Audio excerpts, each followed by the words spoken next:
کہ تا ہر ایک مخلص کو بالمواجہ دینی فائدہ اٹھانے کا موقع ملے اور ان کے معلومات وسیع ہوں اور خدا تعالیٰ کے فضل و توفیق سے ان کی معرفت ترقی پذیر ہو۔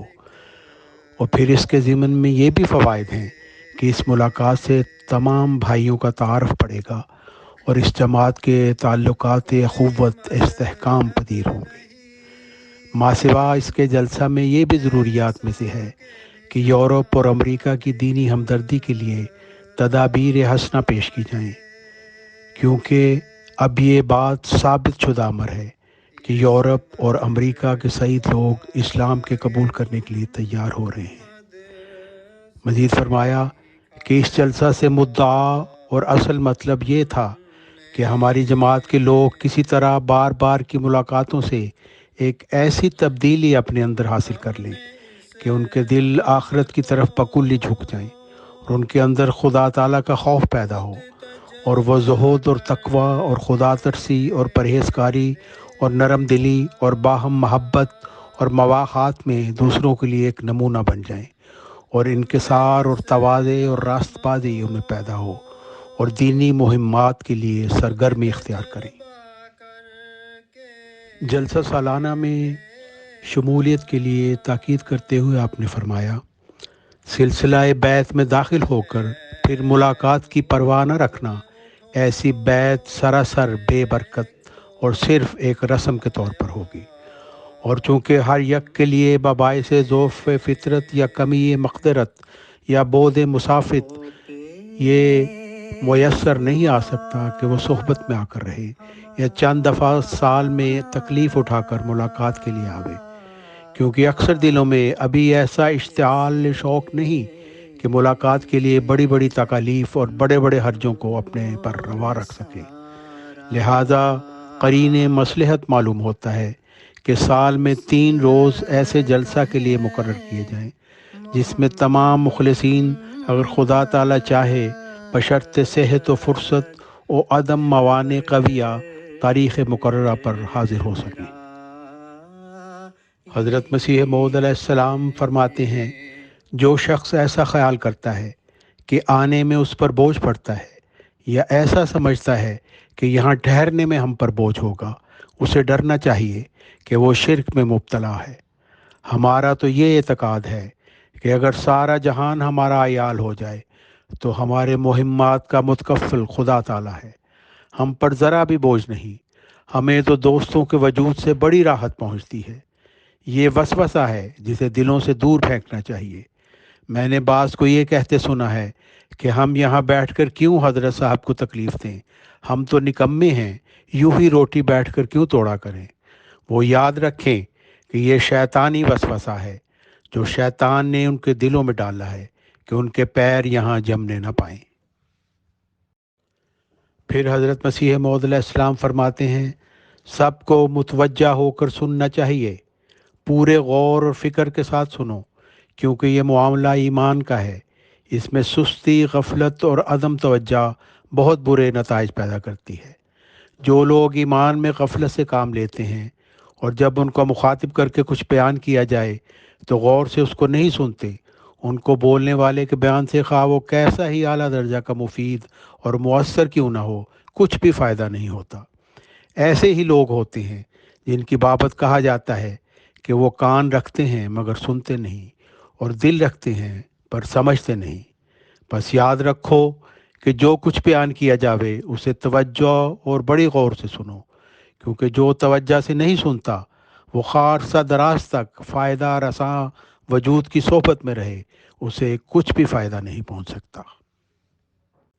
جلسہ سالانہ کے شرکاء کے لیے دعائیں کرتے ہوئے حضرت مسیح موعود علیہ السلام فرماتے ہیں، ہر یک صاحب جو اس للہی جلسہ کے لیے سفر اختیار کریں، خدا تعالیٰ ان کے ساتھ ہو اور ان کو اجر عظیم بخشے اور ان پر رحم کرے اور ان کی مشکلات اور اضطراب کے حالات ان پر آسان کر دے اور ان کے ہم و غم دور فرما دے اور ان کو ہر یک تکلیف سے مخلصی عنایت کرے اور ان کی مرادات کی راہیں ان پر کھول دے اور روز آخرت میں اپنے ان بندوں کے ساتھ ان کو اٹھاوے جن پر اس کا فضل و رحم ہے، اور تا اختتام سفر ان کے بعد ان کا خلیفہ ہو۔